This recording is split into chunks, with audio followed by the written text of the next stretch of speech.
हमारे साथ मौजूद है बीजेपी से राज्यसभा एमपी और आरएसएस आइडियोलॉग राकेश सिन्हा जी।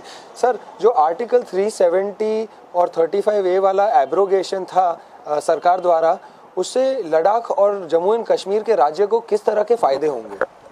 देखिए, 370 के हटने से स्वाभाविक रूप से जब 35A निरस्त हो गया, उससे राज्य के लोगों को जो लाभ मिल रहा है उसको हम 3 रूप में रेखांकित कर सकते हैं। पहला कि महिलाओं को समान अधिकार मिला है। पहले महिलाएं संपत्ति के अधिकार से वंचित थी और उन पे अलग अलग प्रकार की शर्तें लगी हुई थी, तो महिलाओं और पुरुषों को समान अधिकार मिला। दूसरा, जो अनुसूचित जाति, जनजाति और ओबीसी के लोग हैं और जो पाकिस्तान से निर्वासित होकर भारत आए थे पार्टीशन के समय, पार्टीशन के बाद, जिन्हें सभी प्रकार के अधिकारों से वंचित रखा गया था, इन सबको अधिकार मिला। शेड्यूल कास्ट, शेड्यूल ट्राइब को आरक्षण मिला, ओबीसी को आरक्षण की व्यवस्था मिलेगी। तीसरा जो सबसे बड़ा लाभ है, जो विकास के पैसे नई दिल्ली से चलकर श्रीनगर पहुंचते पहुंचते 4 परिवारों में बंट जाता था, वह अब सरपंचों के पास सामान्य लोगों तक पहुंच रहा है और विकास की किरण को पहली बार वहां के आम लोग अपनी नज़रों से अपने जीवन के सभी पक्षों में देख रहे हैं। यह उनके जीवन में एक नया उजाला लाने का कार्य है। सर, डिलिमिटेशन को लेकर आपके क्या विचार है और आप क्या सोचते हैं? क्या ये होना चाहिए? क्या ये अच्छी चीज़ है?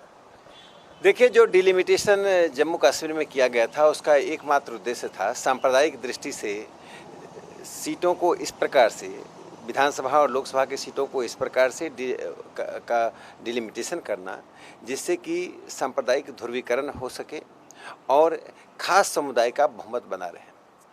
डिलिमिटेशन का एक वैज्ञानिक आधार होता है जो पूरे देश में लागू होता है और जम्मू कश्मीर में 1950 के दशक से शेख अब्दुल्ला ने ऐसा नहीं होने दिया।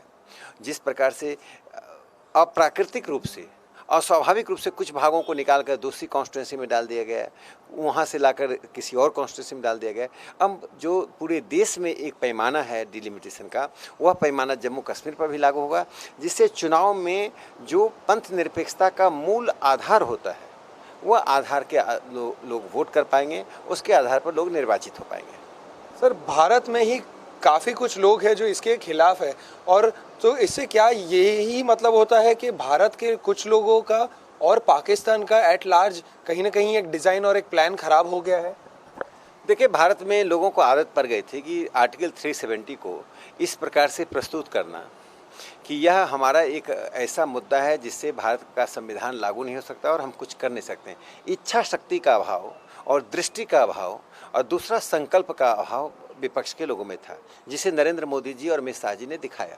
और उसके हटने के बाद कुछ लोग जो उसी के आधार पर राजनीति करते थे और आर्टिकल 370 को, जम्मू कश्मीर के मुद्दे को सांप्रदायिक चश्मे से देखते थे, और यह देखना पाकिस्तान की राजनीति के अनुकूल था। वो चाहे अनचाहे पाकिस्तान की जो दृष्टि थी, जो राजनीति थी, जो दुष्प्रचार था, उसको वो मदद करते थे और अभी भी कुछ लोग कर रहे हैं। वह समाप्त हो गया। अब दुनिया भर के लोग, जिस किसी को भी आशंका है, वो किसी भी दृष्टि से, किसी भी तरीके से जब देखता है तो पाता है कि आर्टिकल 370 का हटना भारत का आंतरिक मामला है, भारत के संविधान के तहत हुआ। ये भारत के लोगों का, भारत की सरकार का, भारत के संविधान का मसला है।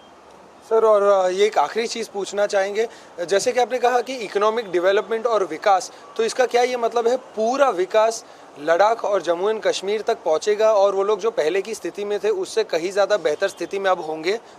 देखिए, पहली बात तो जो केंद्र सरकार से लाखों करोड़ रुपया वहाँ पहुँचा आज़ादी के बाद से, वह पैसा कुछ परिवारों में बटा, वो कश्मीर की घाटी के लोगों को भी नहीं मिल पाया। और सामंती व्यवस्था बनी हुई थी, तो आम लोग कश्मीर में भी टूरिज्म से मजदूरी करके जीवन जीते थे।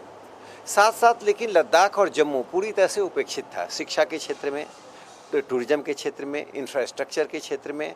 तो अब एक ऐसी स्थिति बनी है कि तीनों क्षेत्रों को समान रूप से विकसित होने का मौका मिलेगा। लद्दाख में हम देख रहे हैं लोगों में कितनी खुशी है। लद्दाख को ऐसा लग रहा है जैसे कि उन्हें पहली बार आज़ादी मिली हो। अब तक वे आंतरिक उपनिवेशवाद के शिकार थे। मैं ये मानूंगा कि आर्टिकल 370 के कारण जम्मू, लद्दाख, ये दोनों ही क्षेत्र एक आंतरिक उपनिवेशवाद जो आंतरिक उपनिवेशवाद घाटी के कुछ लोगों का, मुट्ठी भर राजनीतिज्ञों का था, उसके शिकार थे। अब वो आंतरिक उपनिवेशवाद की मुक्ति आर्टिकल 370 के जाते हुई लद्दाख, जम्मू और घाटी तीनों विकसित हो रहे हैं और इतने कम समय में दिखाई पड़ रहा है कैसे लोकल सेल्फ गवर्नमेंट के द्वारा वहाँ विकास का काम हो रहा है। धन्यवाद सर। ये थे हमारे साथ राज्यसभा एमपी राकेश सिन्हा जी, बताते हुए कि आर्टिकल 370 और एब्रोगेशन कितना बहुत ही वेल टाइम्ड और वेल प्लान्ड ही डिसीजन था सरकार द्वारा। विजय संतोष सिंह के साथ देव कोटक, इंडिया न्यूज़, नई दिल्ली से। इन खबर चैनल को सब्सक्राइब करें और बेल आइकन दबाना ना भूलें।